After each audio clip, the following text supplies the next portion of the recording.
ఇప్పటి వరకు పార్టీ నుంచి వెళ్ళిపోతున్న వారిని వైసీపీ అధినేత మాజీ సీఎం జగన్ అడ్డుకోలేదు.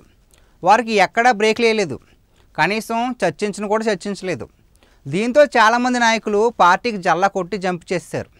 వీరిలో సీనియర్లు, జూనియర్లు చాలామంది ఉన్నారు. అయితే ఇప్పటి వరకు పరిస్థితి ఎలా ఉన్నా ఇప్పుడు సొంత జిల్లాలోనే పెద్ద కుంపటి రాజుకుంటుంది. వైసీపీ నేతలను తమ పార్టీలో చేర్చుకునేందుకు టీడీపీ, బీజేపీ పోటీ పడుతున్నాయి. ఇది పక్కా వాస్తవం. ప్రస్తుతం కడప కార్పొరేషన్ పరిధిలో వైసీపీనే రాజ్యం చేస్తుంది. ఇక్కడ వైసీపీకి చెందిన కార్పొరేటర్లే ఉన్నారు.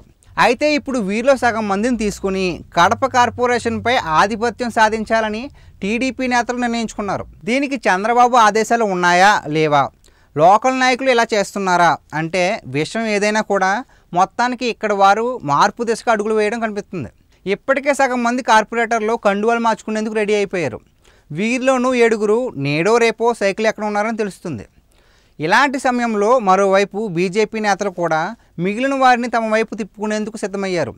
ఇక్కడ కాన్సెప్ట్ ఒకటేనండి, ఎవరు ఏ పార్టీలోకి వచ్చారనేది ముఖ్యం కాదు. కార్పొరేషన్ కూటమికి కైవసం చేసుకోవడమే లక్ష్యం అన్నట్టుగా రాజకీయ పార్టీలు సాగుతున్నాయి. ఈ క్రమంలో వైసీపీ అలర్ట్ అయితే అయింది.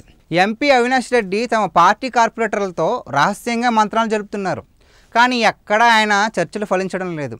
జగన్ వచ్చి తమకు హామీ ఇస్తే తప్ప తమ నిర్ణయం తీసుకోబోమని చాలామంది తేల్చి చెప్తున్నారు. గత వైసీపీ హయాంలో చేసిన పనులకు సంబంధించి తమకు ఇంకా సొమ్ములు రావాల్సి ఉందని, పార్టీ మారితే ఇచ్చేందుకు ప్రభుత్వం కూడా రెడీ అవుతుందని చెప్తున్నట్టు తెలుస్తుంది. వీరిని సర్దుబాటు చేయలేక అవినాష్ రెడ్డి ఆపసోపలు పడిపోతున్నారు. మరోవైపు సాగునీటి సంఘాల ఎన్నికలను కూడా అవినాష్ రెడ్డికి అప్పగించారు జగన్. తాను బెంగళూరుకు వెళ్ళిపోయారు.